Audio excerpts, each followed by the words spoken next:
Selamat pagi, salam sejahtera Bapak Ibu Saudara-saudari yang dikasihi Kristus.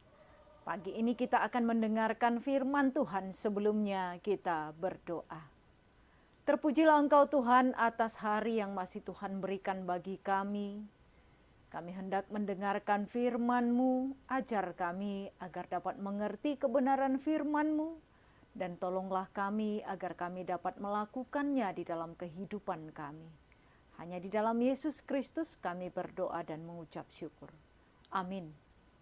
Firman Tuhan bagi kita hari ini Rabu 26 Oktober 2022 tertulis di dalam kitab 1 Korintus 15 ayat 22, demikian bunyinya.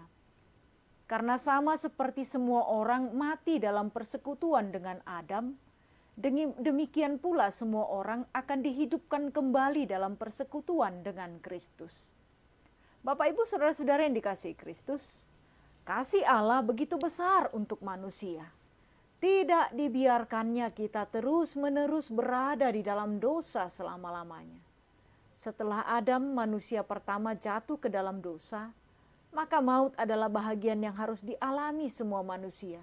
Sebab upah dosa adalah maut, Roma 6 ayat 23. Oleh sebab itu maka semua manusia yang terlahir ke dunia ini pasti akan mengalami kematian. Itulah sebabnya mengapa manusia sangat takut pada kematian.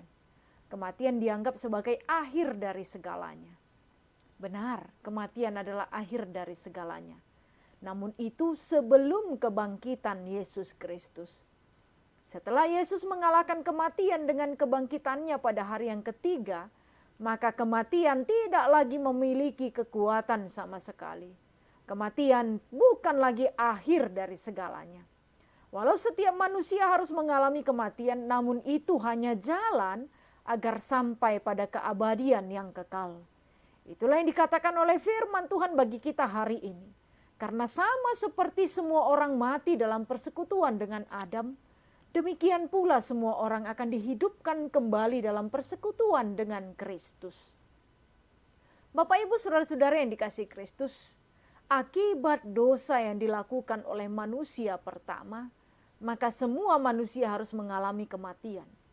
Maka demikian juga melalui kebangkitan Yesus, maka setiap orang yang percaya padanya dan yang hidup dalam persekutuan dengannya akan memperoleh hidup yang kekal. Maka hidup bersama Yesus Kristus, percaya pada karya penyelamatannya, akan memberikan jaminan hidup yang kekal bagi kita semua. Oleh sebab itu jangan pernah tinggalkan persekutuan dengan Yesus demi alasan apapun itu. Baik harta, jabatan, keluarga, atau apapun itu. Karena semua itu hanya sementara. Jangan pernah tinggalkan yang kekal hanya demi yang sementara. Marilah kita semakin meningkatkan persekutuan kita dengan Tuhan Juru Selamat kita. Sebab Dialah yang menyelamatkan hidup kita. Amin. Kita berdoa. Terima kasih Tuhan atas firman-Mu yang mengingatkan kami agar jangan pernah meninggalkan persekutuan dengan Engkau Yesus Kristus Tuhan dan Juru Selamat kami. Karena melalui kebangkitan Yesus maka kematian bukanlah akhir dari segalanya, melainkan sebagai jalan agar kami dapat sampai pada hidup yang kekal. Sama seperti Yesus yang telah bangkit dari kematian. Berkatilah Tuhan seluruh jemaat-Mu mulai dari anak-anak sampai yang lanjut usia. Berikanlah kesehatan, sukacita, kebahagiaan, dan damai sejahtera di dalam menjalani kehidupannya. Kuatkanlah yang sedang bergumul, hiburkanlah yang sedang berduka, sembuhkanlah yang sakit, dan berikanlah apa yang menjadi harapan dan kerinduan setiap umat-Mu. Karena kami tahu bahwa Engkaulah sumber segala sesuatu, dan Engkau pasti memberikan yang terbaik bagi kami. Kami serahkan hidup kami hanya dalam tangan pengasihan-Mu. Dalam Kristus Yesus kami berdoa.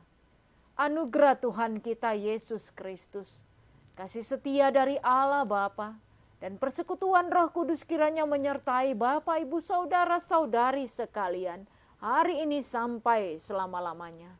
Amin. Selamat beraktivitas, Tuhan Yesus memberkati. Shalom.